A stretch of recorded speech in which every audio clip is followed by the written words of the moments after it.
From the PEP Radio Newsroom, this is the evening news blast for May 23rd, 2025. LGBTQ Nation is reporting that an investigation by a Florida school into charges that a teacher groomed a student to transition and to be gay resulted in the school district ending her contract despite a recommendation to only reprimand her.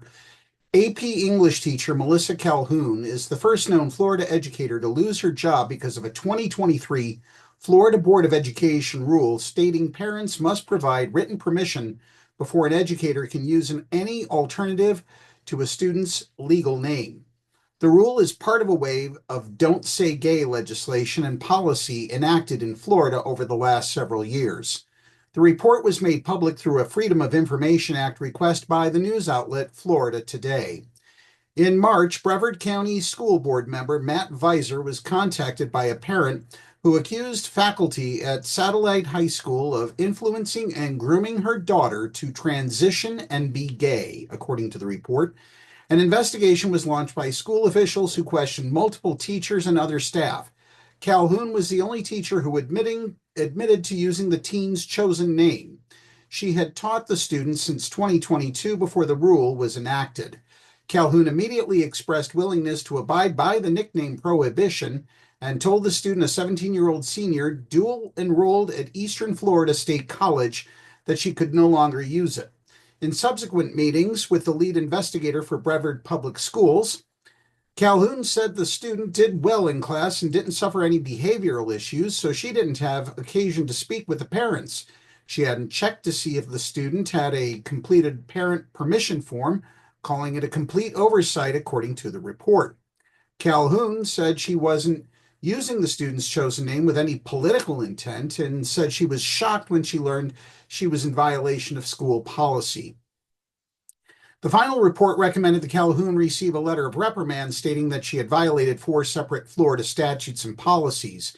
There was no recommendation that Calhoun be fired for the offense. Despite that, Superintendent Mark Rendell made the decision not to renew Calhoun's contract. The district reported Calhoun's violation to the state. Explaining why Rendell ignored the investigator's recommendation, a district spokesperson said the decision was made by Dr. Rendell based on uncertainty surrounding the state's response to the incident. We do not have any historical data to guide us on Florida Department of Education response to this violation.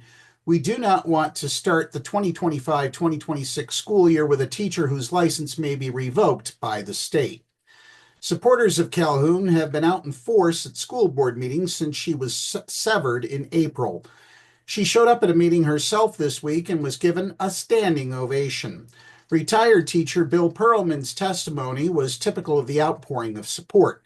He told board members, "You showed no kindness, no compassion, no due process, and no recognition of the excellence that she shared with the estimated 3,000 students in her career at Brevard Public Schools," he said of Calhoun. "Many of us are really disappointed in our superintendent and our board. And you know what? I am too. To hell with Florida. To hell with the Florida Department of Education." Every public speaker at the meeting expressed support for Calhoun, save a veteran and the chair of the local Moms for Liberty chapter. Idiots and assholes, both of them. The board took no further action on Calhoun's case. I'm sorry, but as a retired educator, I have to say this story hits close to home. No teacher should ever lose their job over issues such as these. Up next, we have the Meadville area weather forecast right here on PEP Radio.